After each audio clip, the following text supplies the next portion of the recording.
Welcome back, class 12 students, on your favorite online digital platform, StudyNest. Today we'll do a chapter of the English book which stars The Enemy, written by Pearl S. Buck. It is a time of war, World War. So it was a time of World War. An American prisoner of war is washed ashore in a dying state and is found at the doorstep of a Japanese doctor.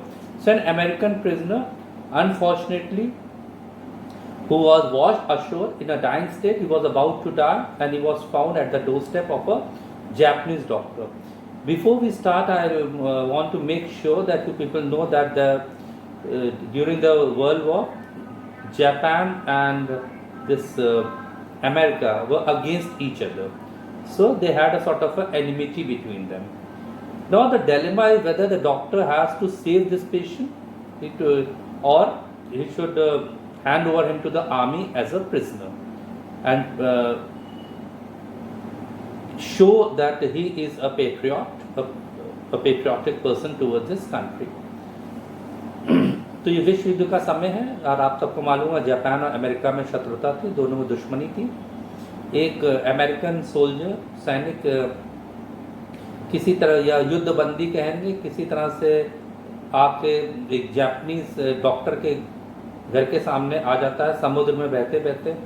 अब confusion ये है कि वो doctor अपना फ़र्ज़ निभाए, जैसे doctor को हम लोग भगवान के बाद मानते हैं और वो अपना फ़र्ज़ निभाए इसको बचा ले, या एक सच्चे देशभक्त की बात ही इसे अपनी सेना को सौंप दें। देखते हैं डॉक्टर क्या करता है। Doctor Sadao Hoki house was built on a spot of the Japanese coast where as a little boy he had often played. The low square stone was set upon rocks well above a narrow beach that was outlined with the bent pines. So here this is the location of the doctor's house. It was built at a place at Japanese coast. वो Japanese coast पे बना हुआ उसका घर है और pine के पेड़, देवदार के पेड़ उसके घर के पास लाइन से लगे हैं। As a boy, Sado had climbed the pines. जब बच्चा था तो उसने पाइन के पेड़ों पे वो चढ़ा था, जैसे कि लोग कोकोनट के पेड़ में, नारियल के पेड़ पे चढ़ते हैं। As he had seen men do in the South Sea when they climbed for coconut, जब वो कोकोनट के लिए चढ़ते हैं। His father had taken him often to the islands of those seas. उसके फादर उसको कई बार उन द्वीपों की तरफ ले जाते थे जो समुद्र के पास थे। And never had failed to say to the little brave boy at his side, और कभी ये कहने वो आपके फादर कभी ये कहना ना भूल पाए अपने बेटे से, This island yonder, they are stepping stones to the future for Japan. वो कहते थे ये जो आइलैंड है ये स्टेपिंग स्टोन्स है फ्यूचर के जापान। वो ऐसा क्यों कहते थे? क्योंकि उस समय सारा व्यापार समुद्र के रास्ते ही होता था। उनको लगता था व्यापार से रास्ते जापान में प्रॉस्पेरिटी आएगी और वो फ्लरिश होगा। Where shall we step from them? और सैडो जैसे छोटा बच्चा था, he used to ask his father, हम लोग वहाँ से आगे कहाँ जाएंगे? Who knows? His father had answered, who can limit our futures? किसको पता है? हम लोग के जो फ्यूचर है, हम लोग का भविष्य, उसको कोई बांध नहीं सकता। It depends on what we make it. और हम लोग जैसा करेंगे वैसा ही बनेंगे। इससे पता चलता है उसके फादर का कैरेक्टर से जब लोग यहाँ पर निकालते हैं तो he was a patriotic person, God fearing person, कि वो जिस तरह से बात कर रहे थे ईश्वर से डरने वाले थे, देशभक्त थे, उन्होंने अपने देश के लिए अच्छी बात कही थी। साडो had taken this into his mind as he did everything his father said. अब यहाँ पे साडो जो था अपने फादर की हर बात मानता था। ये पता इससे पता चलता उसके कैरेक्टर स्टेट में जब आप लिखेंगे he was an obedient boy. His father who never joked or played with him. अब again it's a sort of a line for his father's character. उसके फादर सीरियस आदमी थे, मजाक नहीं करते थे, कभी खेलते नहीं थे उसके साथ, लेकिन but who spent infinite pains upon him who was his only son. अपने बेटे का पालन पोषण करने में उन्होंने बहुत सारे कष्ट उठाए थे। Sado knew that his education was his father's chief concern. उसके फादर का चीफ कंसर्न, मेन उनकी जो चिंता थी वो थी अपने बेटे की पढ़ाई। इसके मतलब ये एक और हम लोग का फैक्टर जुड़ जाता है, he was very serious about the education and knew the importance of education. उनको पढ़ाई की वैल्यू पता थी। For this reason he had been sent at 22 to America to learn all that could be learned of surgery and medicine. तो जब वो 22 साल का था उसको अमेरिका भेज दिया गया था कि वो सर्जरी और मेडिसिन की पढ़ाई कर ले। He had come back at 30. 8 साल वो अमेरिका में रहा, 30 साल की उम्र वो वापस आया। And before his father died, he had seen Sado become famous not only as a surgeon but as a scientist. और उसके फादर मरने से पहले साडो को न केवल एक डॉक्टर के रूप में, एक सर्जन के रूप में, बल्कि एक साइंटिस्ट के रूप में, वैज्ञानिक के रूप में भी देख चुके थे. मीन्स जो उनका सपना था वो पूरा हो चुका था. Because he was perfecting a discovery which would render wounds entirely clean, he had not been sent abroad with the troops. और एक ये रीज़न था उसको, जैसे कि युद्ध चल रहा था, सैनिक जाते थे, डॉक्टर्स जाते थे अपने सैनिकों की मदद के लिए, साडो को क्यों नहीं भेजा गया? उसके दो रीज़न थे. पहला रीज़न था कि वो कुछ एक नई खोज कर रहा था जिस खोज से घाव को पूरी तरह से साफ किया जा सकता. That was the first reason, that he would render wound entirely clean. Also, he knew there was some slight danger that the old general might need an operation for a condition for which he was now being treated medically. So the second reason was the general, who was an old fellow and he needed an operation, and Sada was the perfect person to do that. For this possibility, Sada was being kept in Japan. एक जो general थे उनके वो बूढ़े हो गए थे और उनकी मदद के लिए साडो ही उनका ऑपरेशन कर सकता था. This was the second reason. ये दूसरा कारण था. दो रीज़न आपको मैंने बताया. पहला कि वो एक डिस्कवरी कर रहा था कि घाव को पूर्ण रूप से साफ कैसे किया सकते. दूसरा कि वो पुराने वहाँ पे जनरल थे, उनके लिए उनका ऑपरेशन होना था. साडो ही परफेक्ट व्यक्ति था उनका ऑपरेशन कर. तो these were the two reason वो वहाँ पे क्यों नहीं गया था जापान की सेना के साथ. Clouds were rising from the ocean now. The unexpected warmth of the past few days had a night drawn heavily fog from the cold waves. Clouds जो थे वो उठ रहे थे, समुद्र से बादल उठ रहे थे और पिछले कई दिनों की गर्मी के कारण वहाँ पे धुंध सी हो गई थी. धुंध ने सब चीज़ों को अपने कब्जे में ले लिया था. Sadao watch mist hide outlines of a little island near the shore. और साडो देख रहा था कि जो मिस्ट थी, जो धुंध थी, उसने पूरे आइलैंड को अपने घेरे में ले लिया था. And then come creeping up the beach below the house. अब वो बीच के पास भी आ गई थी धुंध, उसके घर के पास भी आ गई थी और जो पाइन्स के पेड़ थे, देवदार के पेड़ थे, उनको भी सब ढक लिया था उसने. मीन्स विजन क्लियर नहीं था. ये एक वहाँ पे वो था. In a few minutes fog would be wrapped about the house too. और उसको लगा थोड़ी देर में ये फॉग जो था, धुंध उसके को अब पूरे घर को भी ढक लेगा तो कुछ दिखना मुश्किल होगा. Then would go into the room where Hannah, his wife, would be waiting for him with the two children. उसने सोचा जब ऐसा होगा तो वो अपनी पत्नी हना के पास चला जाएगा जो दो बच्चों के साथ उसका अंदर वेट कर रही होगी. But at this moment the door opened and she looked out. A dark blue woolen haori over her kimono. So अब वो दरवाज़ा खुलता, वो बाहर झाँकती है, वो एक अपने किमोनो, जो उसकी ड्रेस होती है किमोनो, एक लूज वाइट कलर का जापानीज रोब होता है, गाउन टाइप का होता है, उसके ऊपर उसने वुलन हाओरी पहनी थी. हाओरी भी एक ड्रेस का हिस्सा होता है जो उसने पहन रखा था. She came to him affectionately and put her arms through as he stood. तो उसने आई अपनी बाहें उसके डाल दी. Smile and said nothing. मुस्कुराई और कुछ नहीं बोली. He had met Hannah in America, but he had waited to fall in love with her until he was sure she was Japanese. Again, this shows he was a patriotic person like his father. वो हना से मिला था America में, लेकिन तब तक जब तक उसको पक्का यकीन नहीं हो गया था कि ये जापानीज है, तब तक उसने उससे प्यार नहीं किया था. His father would, और ये भी एक पता चल सकता है कि वो अपने इमोशंस पे कंट्रोल कर लेता था. His father would never have received her unless she had been pure in her race. और क्योंकि उसके फादर ने कभी भी हना को अपनी बहू के रूप में स्वीकार न करता जब तक कि उसे पता न चलता ये प्योर जापानीज है. He wondered often whom he would have married if he had not met Hannah. उसको कई बार लगता था अगर उसकी शादी हना से नहीं होती तो किससे होती. And what luck he had found her in the most casual way. और कैसे उसने बहुत ही उसको बेपरवाह तरीके से उसको हना से उसकी मुलाकात हो गई थी और बाय चांस लिटरली. और ये एक चांस मीटिंग थी, बाय चांस मीटिंग हो गई थी at an American professor's house. एक अमेरिका के प्रोफेसर थे, अमेरिका में आपको याद हो पढ़ने गया था, उसके घर में उसकी हना से मुलाकात हुई थी. The professor and his wife had been kind people anxiously to do something for their few foreign student. Professor और उसकी वाइफ जो थी बहुत ही अच्छे लोग थे और जो भी विदेशी बच्चे वहाँ पढ़ने आते थे वो उनके लिए उस समय कुछ करना चाहते थे.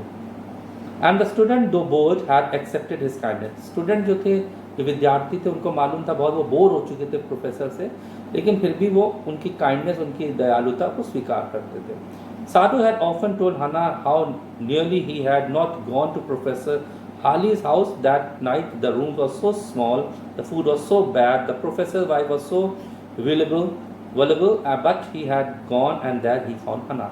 अब जो साडो ने कई बार हना को बताया था कि वो उस प्रोफेसर के घर उस दिन रात में ना गया होता।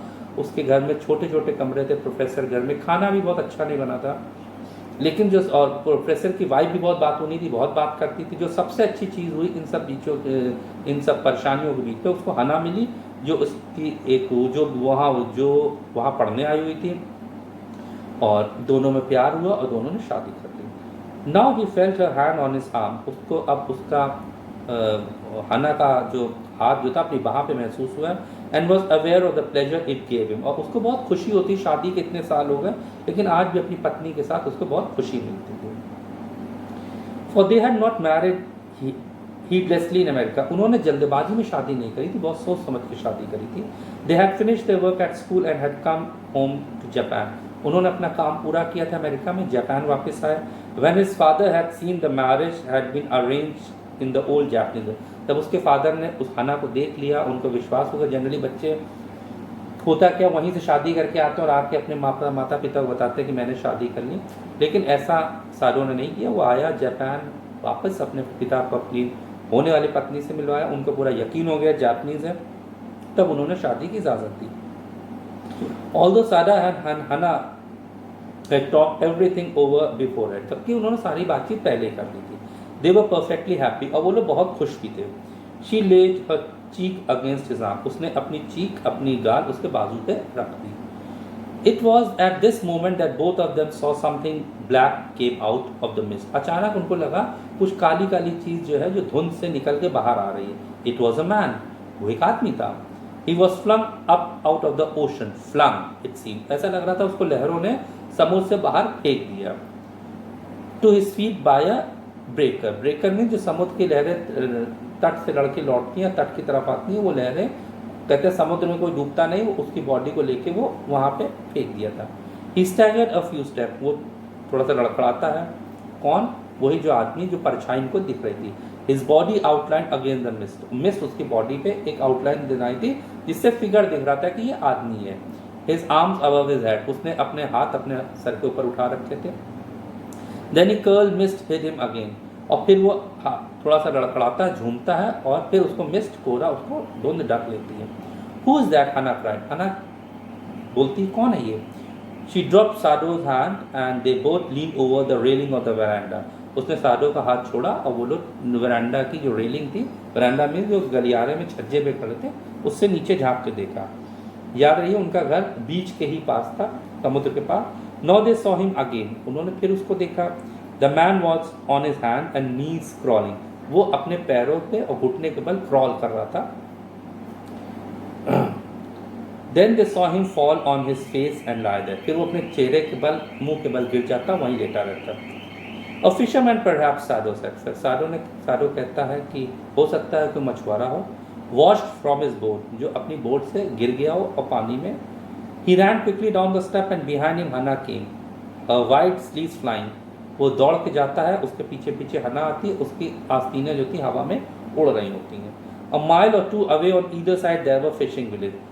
जहाँ पे खड़े थे उसके 1 या 2 मील दूर दूर तक दोनों तरफ फिशिंग के विलेज थे, जो मछुआरों की बस्ती थी। But there was only the bare and lonely coast, लेकिन कोस्ट पे कोई नहीं था, बिल्कुल खाली था, निर्जन था, वहाँ पे कोई नहीं था। डेंजरस विद रॉक, जो कि पत्थरों, खतरनाक पत्थरों से भरा था।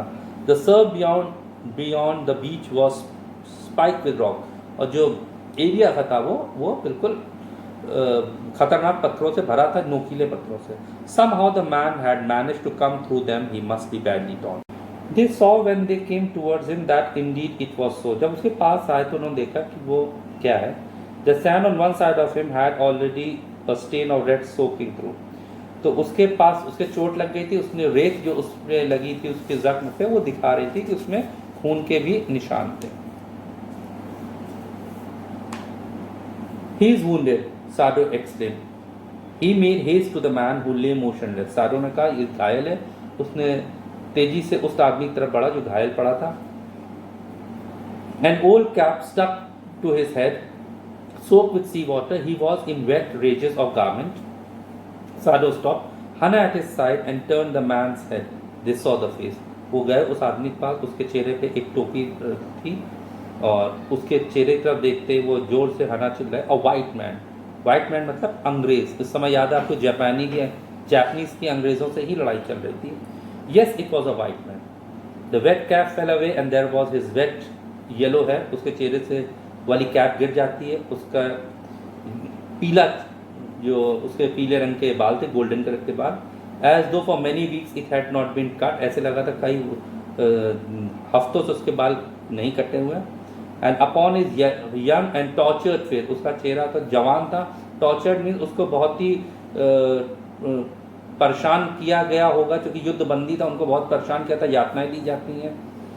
Was a rough yellow beard, और उसके पीले रंग की गोल्डन कलर की दाढ़ी थी। He was unconscious and knew nothing that they did for him. वो बेहोश हो गया था और उसको नहीं पता था कि वो लोग उसके साथ क्या करेंगे। Now Sado remembered the wound and with his expert finger he began to search for it. अब साडो ने उसको देखा, उसको याद आया उसके जख्म था, उसने अपने फिंगर से जख्म देखा। Blood flowed freshly at his touch, और जो खून बह रहा था। On the right side of his lower back Sadao saw that a gun wound had been reopen. एक गोली का जो जख्म था वो शायद दोबारा खुल गया था, क्योंकि वो पानी में आया, बहा, और पानी में शायद किसी पत्थर के टकराने से उसका जख्म जो खुल गया था दोबारा। उसके शायद गोली कुछ दिनों, ज़्यादा दिन नहीं, वो पहले ही मारी गई थी, और शायद वो युद्ध में शिप से कूद के भाग रहा होगा, तब किसी ने उसको गोली मारी होगी, और वो उसके अब भाव फिर खुल गया था। ओ ही इज़ ब्लीडिंग, हना whispered again in a सॉलेम voice. हना जोर से चिल्लाती है कि उसके खून बह रहा है, और बहुत सीरियस हो जाती है। The miss screen them now completely, अब पूरी तरह से वो ढक चुके थे मिस से, और कोई उनको देख नहीं सकता था। वैसे भी उस समय वहाँ पे कोई आने वाला नहीं था बीच पे, क्योंकि फिशरमैन अपने घर जा चुके थे, और बीच कोम्बर जो समुद्र के किनारे आते हैं, सीप या फिर और कीमती वस्तुओं की तलाश में, उनको लगता है पानी की लहरों के साथ चीज़ें आ जाती हैं, उनको बीच कोम्बर कहते हैं। वो लोग भी नहीं आने वाले थे। What shall we do with this man? अब सबसे बड़ी समस्या थी इस आदमी के साथ क्या किया जाए। डॉक्टर होने के कारण उसको बचाना साडो का फर्ज था, लेकिन देशभक्त होने के नाते उसको जापान की सेना को सौंपना उसका फर्ज था। दो फर्ज के बीच में फंसा हुआ आदमी क्या करेगा? कौन सी चीज़ जीतेगी? देशभक्ति जीतेगी या इंसानियत जीतेगी? सवाल ये है।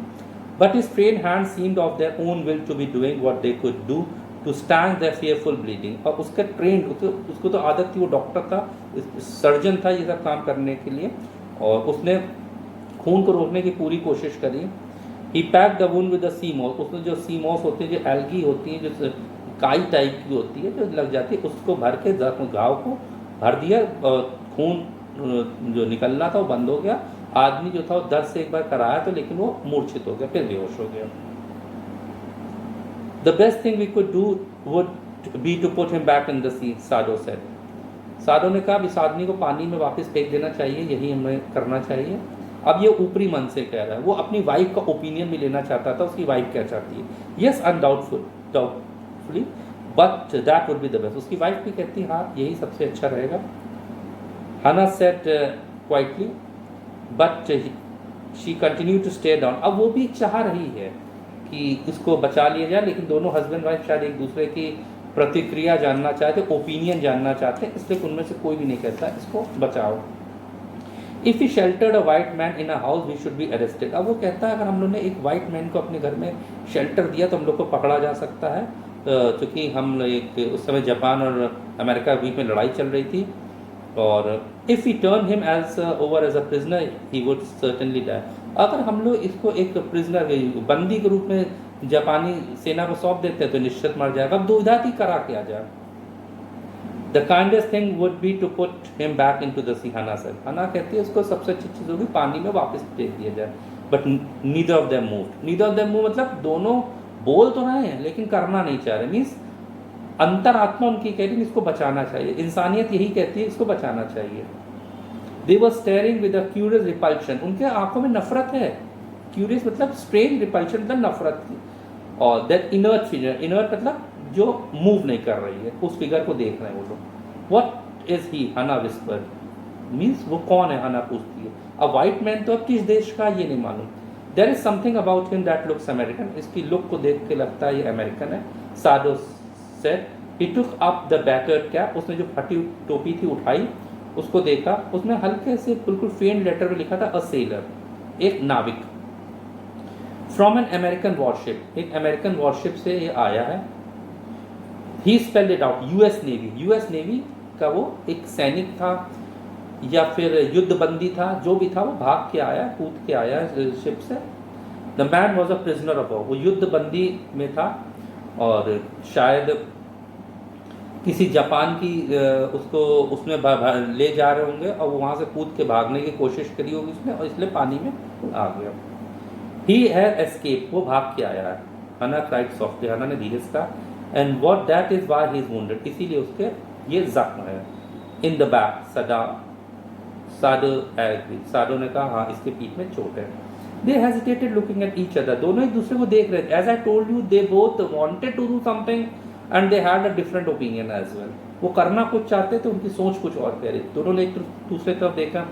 Then Hana said with resolution, पर फाइनल डिसीजन लिया, उसने निर्णय लिया, come here, come, are we able to put him back into the sea, क्या हम लोग इसको पानी में वापस फेंक देते हैं।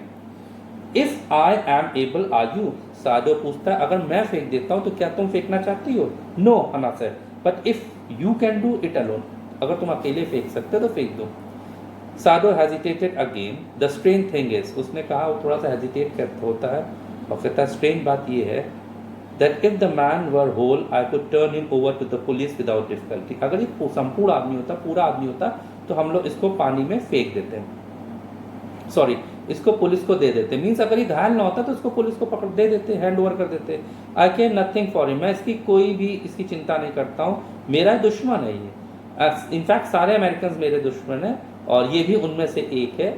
और इसका चेहरा देखो कितना फुलिश लग रहा है, कितना है, लेकिन चूंकि घायल है इसलिए इंसानियत के नाते मैं इसको पुलिस को सौंपना नहीं चाहता हूँ। We must simply, you also cannot throw him back to the sea, Hana said, then there is only one thing to do, we must carry him into the house. वो कहती है अगर तुम इसको वो समुद्र में फेंकना नहीं चाहते तो एक ही रास्ता बचता है कि इसको हम लोग दोबारा इसको हम लोग अपने घर ले चलें। But the servant, Sadao inquired, लेकिन नौकरों का क्या, उनको क्या कहेंगे। We must simply tell them that we intend to give him to the police as in Indeed we must, Sado. We must think of the children and your position. It would endanger all of us if we did not give this man over as a prisoner of war. अब वो कहती है हम लोग नौकरों को कह देंगे हम लोग इसको पुलिस को देना चाहते हैं और ऐसा ही हमें करना चाहिए। अपनी बच्चों के लिए, अपनी पोजीशन के लिए सोचो साडो, तुम्हें कितनी अच्छी पोजीशन मिली हुई है कि तुम्हें युद्ध में नहीं भेजा गया क्योंकि तुम्हारी इतनी वैल्यू है, और इस तरह से बात से हम लोग के तो जीवन खतरे में आ जाएगा और अगर हम लोग इसको जेल में या पुलिस को नहीं सौंपते हैं। Thus agreed together they lifted the man, उन्होंने एग्री किया और आदमी को उठाया। He was very light as a pole that had been half starved for a long time until it is only feathers and skeleton. वो चिड़िया की तरीके था जो कि भूख प्यास से बिल्कुल बेहाल हो गया था, जिसके पर टूट चुके, जिसके केवल शरीर में पंख और बॉडी बची थी, वो इतना हल्का हो गया था इतने दिन से भूखा प्यासा रहते हुए। His arms hanging, उसके हाथ लटक रहे थे। They carried him up the steps and into the side of the house, वो उसको लेकर अपने घर पे पहुंचे। This door opened into a passage, वो डोर एक गलियारे में खुलता था। And down the passage they carried the man, अब वो उसको लेके नीचे उतरे एक एम्प्टी बेडरूम में। वो बेडरूम साडो के फादर का था और जो उनकी मौत के बाद कभी यूज़ नहीं किया गया था। They laid the man on the deeply matted floor, जो एक कोजी बेड था, मतलब जो नीचे कुशन पड़ जाए, नीचे जो कारपेट था वो काफ़ी मोटा था। Everything there had been Japanese to please all, उस कमरे में हर चीज़ जापानीज की थी, मतलब ऐसी थी जिससे वो बूढ़ा आदमी खुश होता। बूढ़ा आदमी कौन, साडो का father. They laid the man on the, everything had been Japanese to please the old man who would never in his own house sit on a chair or sleep in a foreign man. तो ये सारी चीज़ साडो के father के हिसाब से बनाई गई थी, जो कभी शायद उस कुर्सी पे ना बैठते या उस बस बिस्तर पे ना लेटते जो किसी फॉरेनर का हो। आज उन्हीं देशभक्त व्यक्ति के कमरे में एक अंग्रेज आदमी उनके बेड पे था। Hannah went to the wall cupboard and slid back a door and took out a soft quilt. She hesitated. The quilt was covered with flowered silk and the lining was pure white silk. हन्ना ने अपनी अलमारी से एक रजाई निकाली। वो थोड़ा सा संकोच में आ गई, थोड़ा सा वो हेजिटेट किया उसने। वो जो रजाई जो थी वो उसमें खूबसूरत फ्लावर बने थे और लाइनिंग जो थी प्योर वाइट सिल्क की थी। ही सो डर्टी, उसको वो क्यों हेजिटेट किया उसने हेजिटेट इसलिए किया कि जो आदमी उसके सामने था वो बहुत गंदा था और रजाई बहुत साफ थी। जब कोई चीज़ गंदी होती है तो उस पर आप अपना कोई कपड़ा डालना कोई भी नहीं चाहेगा। Yes he had better be washed, Sadao agree. Sadao कहता है इसको साफ कर देना चाहिए, नहला देना चाहिए, साफ कर देना चाहिए। If you'll fetch hot water I will wash it, अगर तुम गर्म पानी ले आओगे तो मैं इसको साफ कर सकता हूँ। I cannot bear for you to touch him, वो कहती नहीं मैं नहीं चाहती तुम इसको छुओ। We shall have to tell the servant he is here, हमें नौकरों को बताना पड़ेगा वो यहाँ पे है। आई विल टेल यूमी, मैं यूमी जो उसकी नौकरानी थी, मेड थी, मैं उसको बताती हूँ। She can leave the children for a few minutes and she can wash him, वो बच्चों को, जो यूमी जो थी उनकी मेड थी, जो बच्चों की एक तरह से केयर टेकर थी बच्चों की, जो बच्चों की देखभाल कर रही थी, वो कहती मैं यूमी से कहती थी थोड़ी देर बच्चों को छोड़ के इस आदमी को साफ कर दे। Sadao considered a moment, let's it be so, he agreed, you tell Yumi and I will tell the other. वो कहता है साडो कि ठीक है ऐसा ही करते हैं, तुम यूमी को बता दो, मैं दूसरे नौकरों से बात करता हूँ। But the utter pallor of the man's unconscious face moved him first to stoop and feel his numb. लेकिन जो आदमी के जो चेहरे पे कंप्लीट पेलनेस थी, कमजोरी, दूसरा चेहरा कमजोर लग रहा था, तो वो रुक गया, उस झुका, उसकी नर्व चेक करी कि जिंदा है कि मर गया। फिर उसके then he put his hand around the man's cold breath, उसकी छाती पे हाथ रख के देखता है कि उसका दिल धड़क रहा था। He will die unless he is operated on, तो वो कहता है अगर इसका ऑपरेशन ना किया गया तो ये हर हालत में मर जाएगा। The question is whether he will not die anywhere. अब यहाँ पे क्वेश्चन ये आता है, सवाल ये उठता है कि इसे हर परिस्थिति में मरना ही तो है, क्या ऑपरेशन कर देंगे तब भी मर जाएगा, बिना ऑपरेशन किए भी मर जाएगा। रिमेंबर वो एक सर्जन था, उसको हर बात अच्छी तरह से मालूम थी। Hanna cried out in fear, don't try to save him, what if he should live. उसने कहा नहीं इसको बचाने की कोशिश मत करना, अगर ये जिंदा रहेगा तो हम इसका क्या करेंगे।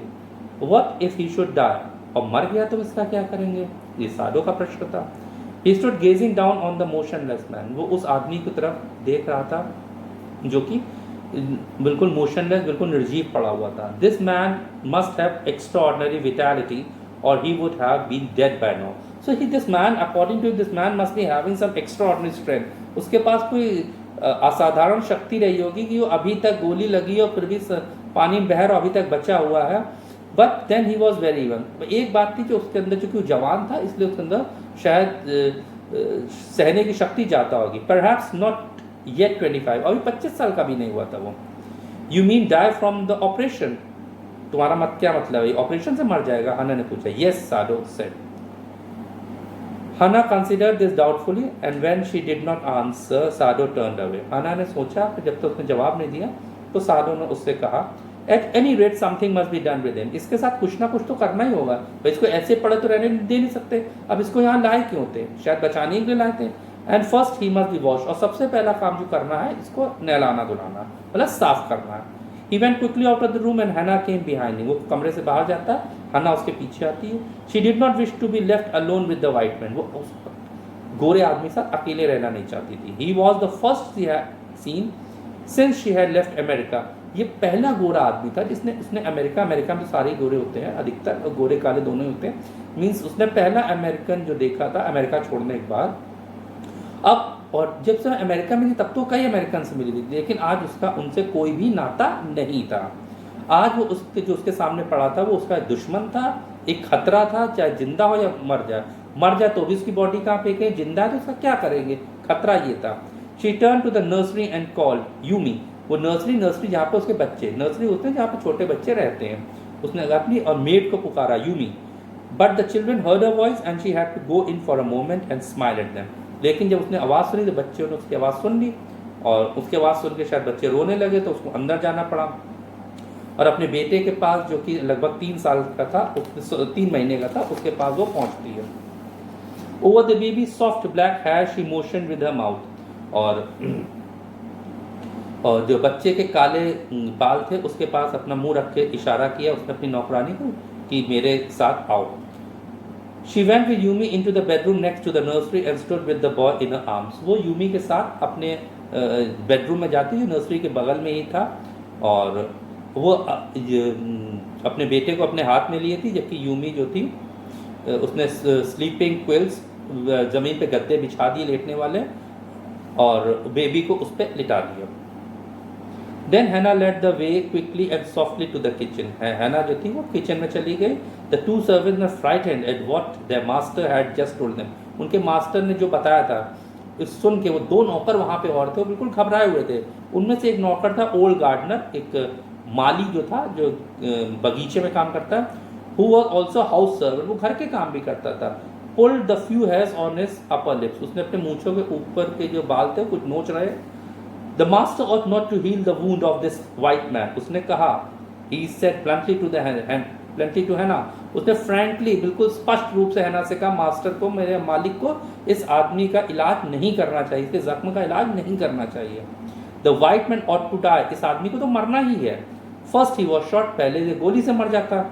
Then the sea caught him and wounded him, फिर इसको समुद्र ने पकड़ लिया, घायल कर दिया अपने पत्थरों से। If the master heals what the gun did and what the sea did, they will take revenge on us.